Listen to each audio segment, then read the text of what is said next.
नमस्कार, मी शुभम शिंदे। बुलेटिनमध्ये आपल्या सगळ्यांचं स्वागत। या बुलेटिनमध्ये आतापर्यंतच्या सगळ्या महत्त्वाच्या बातम्यांचे सविस्तर अपडेट आपल्याला बघायचे।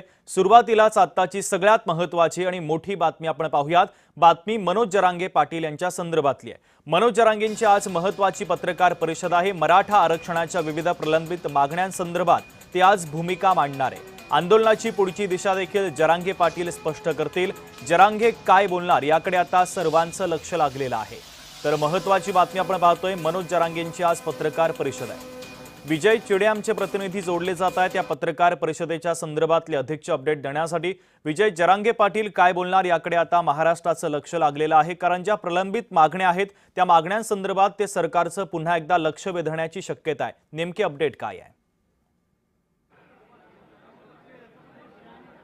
नक्कीच शुभम, जर बघितलं तर मनोज जरांगे पाटील यांनी उपोषण केलं होतं। त्यावेळी त्यांच्या काही मागण्या ज्या सरकारने मान्य केलं होतं, हैदराबाद गॅजेट असं, सातारा गॅजेट, बॉम्बे गॅजेट जे आहे ते लागू करण्यात यावं असा आदेश जो आहे तो सरकारच्या वतीने काढण्यात आला होता। मात्र अनेक भागांमध्ये जर बघितलं त्या बाबतीत काही तांत्रिक अडचणी ज्या आहेत ते येत असल्याच्या पाहायला मिळतात। त्याच पार्श्वभूमीवरती आता मनोज जरांगे पाटील यांनी अंतरवाली सराटीमध्ये महत्त्वाची स्वयंसेवकाची एक बैठक जी आहे ती बोलवली आहे। या ठिकाणी जर बघितलं तर संपूर्ण स्वयंसेवक जे आहे ते आता अंतरवाली सराटीच्या दिशेने आलेले आहेत। त्या ठिकाणी थोड्या वेळामध्ये मनोज जरांगे पाटील या स्वयंसेवकाशी चर्चा करणार आहेत आणि चर्चेमधून त्यांना काय अडचणी येतात हे संपूर्ण बाबतीत ते चर्चा करतील। त्याचबरोबर कुणबीच्या नोंदी ज्या सापडल्या आहेत किंवा सापडल्यानंतर काय अडचणी येत आहेत या संपूर्ण माहिती जी आहे ती मनोज जरांगे पाटील यांच्याकडून घेतील आणि त्यानंतर थोड्या वेळामध्ये त्यांची या ठिकाणी महत्त्वाची पत्रकार परिषद देखील होणार आहे। त्यामुळे आता ज्या मराठा कुणबीच्या नोंदीसाठी ज्या अडचणी येत आहेत त्या देखील यामध्ये सांगतील। त्याचबरोबर सरकारला एक वेगळा अल्टिमेट जे आहे तो देखील मनोज जरांगे पाटील हे देऊ शकतात अशा पद्धतीनं पाहायला मिळतं, कारण अनेक अडचणी ज्या आहेत त्या सध्या येत असल्याच्या पाहायला मिळतात।